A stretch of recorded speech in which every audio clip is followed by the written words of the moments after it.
Hello বন্ধুরা, আসসালামু আলাইকুম। আশা করি আপনারা খুব ভালো আছেন। আমিও খুব ভালো আছি।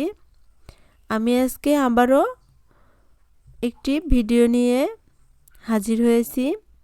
আমি আজকে ট্যাংরা মাছ ভুনা করে দেখাবো। ট্যাংরা মাছ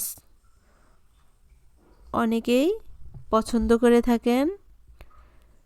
এইভাবে রান্না করলে অনেক মজার হয়ে থাকে।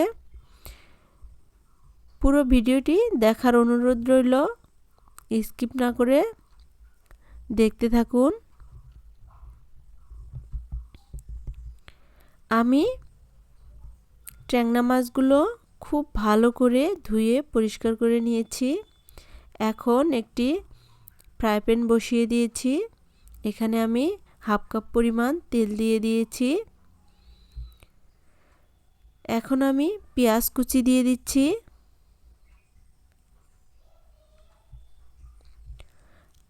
পেঁয়াজগুলোকে আমি সফট করে নিব। আমি নেড়েচেড়ে দিচ্ছি।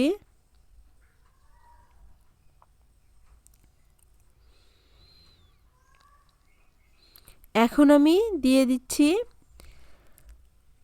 1 চামচ হলুদের গুঁড়ো, হাফ চামচ শুকনো মরিচের গুঁড়ো, হাফ চামচ ধনিয়া গুঁড়ো। এখন দিচ্ছি 1 চামচ জিরার গুঁড়ো। এখন সামান্য পরিমাণে একটু পানি দিয়ে দিব। মশলাটাকে খুব ভালো করে কষিয়ে নিব।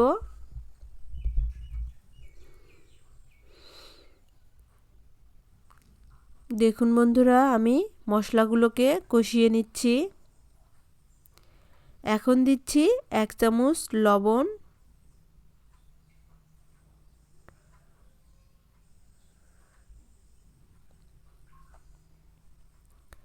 মশলাগুলো থেকে যখন তেল উঠে আসবে তখন মাছগুলো দিয়ে দিব।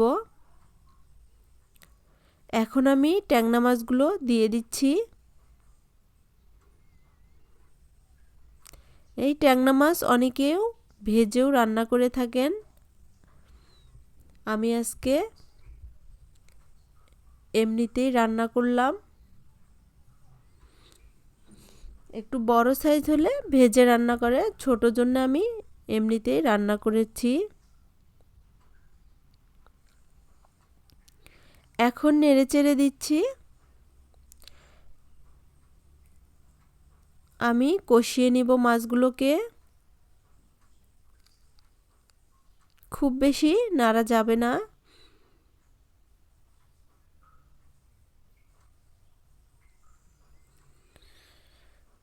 এখন আমি পরিমাণ মতো পানি দিয়ে দিচ্ছি। আমি হালকা করে নেড়েচেড়ে দিচ্ছি। এখন আমি 10 মিনিটের জন্য ঢাকনা দিয়ে ঢাকা দিব। 10 মিনিট পর ফিরে আসলাম। দেখুন বন্ধুরা, কত সুন্দরভাবে কুক হচ্ছে। এখন এর উপর দিয়ে আমি একটি টমেটো কেটে দিয়েছি আর 3টা কাঁচামরিচ দিয়ে দিলাম। দিয়ে আবারও ঢাকনা দিয়ে ঢাকা দিয়েছি। এবার ঢাকনাটা তুলে নিলাম। এখন দিয়ে দিচ্ছি ধনেপাতা কুচি। আমি আবারও কয়েক মিনিটের জন্য ঢাকনা দিয়ে ঢাকা দিব। এখন ঢাকনাটা তুলে নিচ্ছি। দেখুন বন্ধুরা, কত সুন্দরভাবে টমেটো আর মাছগুলো মিক্সড হয়ে গিয়েছে।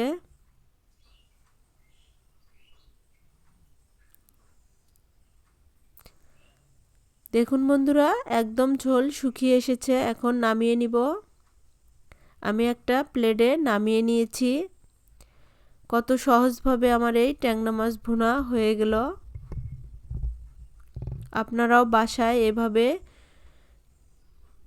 ট্যাংরা মাছ ভুনা করে খেতে পারেন। ভিডিওটি ভালো লাগলে অবশ্যই লাইক, কমেন্ট, শেয়ার করবেন এবং সাবস্ক্রাইব করবেন। সকলকেই ধন্যবাদ জানিয়ে শেষ করছি। আল্লাহ হাফেজ।